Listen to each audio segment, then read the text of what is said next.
ನಾನು ಬಾದಾಮಿಯಲ್ಲಿದ್ದೆ, ಸೊ ಬಾದಾಮಿನ ಬಂದಿದ್ದು ಸ್ವಲ್ಪ ಲೇಟ್ ಆಯ್ತು ಅಷ್ಟೇ. ಸೊ ನಿಮ್ಮನ್ನೆಲ್ಲ ನೋಡಬೇಕು ಅಂತ ಮಿಸ್ ಮಾಡ್ಕೋಬಾರ್ದು ಅಂತ ಬಂದಿದ್ದೀನಿ. ಖುಷಿ ಆಯ್ತು ನಿಮ್ಮನ್ನೆಲ್ಲ ನೋಡಿ. ಹೇಳಿ, ನಾನು ಇದರಲ್ಲಿ ಒಂದು ಮುಖ್ಯವಾದ ಪಾತ್ರ ಮಾಡ್ತಾ ಇದ್ದೀನಿ. I am so lucky. Actually ಇಷ್ಟು ದಿನ ನಾನು ಅಕ್ಕನ ಪಾತ್ರ, ಅದಕ್ಕೆ ಪಾತ್ರ ಮಾಡಿದ್ದು. ಫಸ್ಟ್ ಟೈಮ್ ಅಮ್ಮನ ರೋಲ್ ಮಾಡ್ತಾ ಇದ್ದೀನಿ. I am so happy to be his mother. ಖುಷಿ ಆಗ್ತಾ ಇದೆ.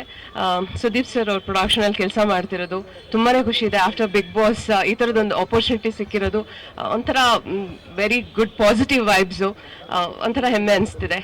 Thanks for the director. ಅಲ್ಲ, ಎಲ್ಲ ಒಂದ್ ಕಡೆ ಹಂಸ ಮೇಡಮ್, ಎಲ್ಲ ಒಂದ್ ಕಡೆ ಹೊರಗಡೆ ಬಂದಿದೆ, ಒಳ್ಳೇದಾಯ್ತು. ಈ ಸಿನಿಮಾದಲ್ಲಿ ಚಾನ್ಸ್ ಸಿಕ್ತ ಅಂತ ಅನ್ಸ್ತಿದ್ಯಾ, ಅಥವಾ ಫಿನಾಲೆವರೆಗೂ ಇರ್ಬೇಕಿತ್ತು ಅನ್ಸುತ್ತೆ? ಫಿನಾಲೆವರೆಗೂ ಇರ್ಬೇಕಿತ್ತು ಅಂತ ಅನ್ಸುತ್ತೆ.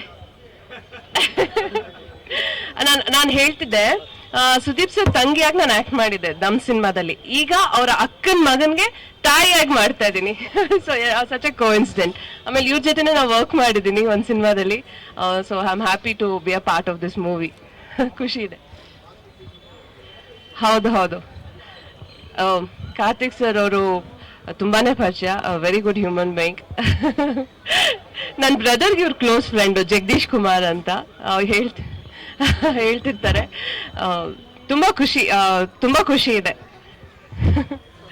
ಆಮೇಲೆ ಫಿನಾಲೆ ಬಗ್ಗೆ ನೀವು ಕೇಳ್ತಾ ಇದ್ರಿ. ಹೌದು, ಖಂಡಿತವಾಗ್ಲೂ ಇರ್ಬೇಕಿತ್ತು, ನಾನು ಇರ್ಬೇಕಿತ್ತು ಅಂತ ಖುಷಿ, ಬೇಜಾರಾಗ್ತಿದೆ ಇಲ್ಲ ಅಂತ. ಅದೇ ಎಲ್ರು ಕೇಳ್ತಾರೆ ಯಾರು ಫಿನಾಲೆಯಲ್ಲಿ ವಿನ್ ಆಗ್ತಾರೆ ಅಂತ. ಅದಕ್ಕೆ ನಾನು ಯಾರು ವಿನ್ ಆದ್ರೂ ನನ್ಗಂತೂ ₹1 ಬರಲ್ಲಪ್ಪ. ಯಾರಾದ್ರೂ ವಿನ್ ಆಗಲಿ, ಯಾರು ವಿನ್ ಆದ್ರೂ ಖುಷಿನೇ. ನಾನು ಇರ್ಬೇಕಿತ್ತು, ನಾನು ವಿನ್ ಆಗ್ಬೇಕಿತ್ತು, ಆಗಿಲ್ಲ. ಸೊ ಯಾರು ವಿನ್ ಆದ್ರೂ ಖುಷಿನೇ ಇದೆ.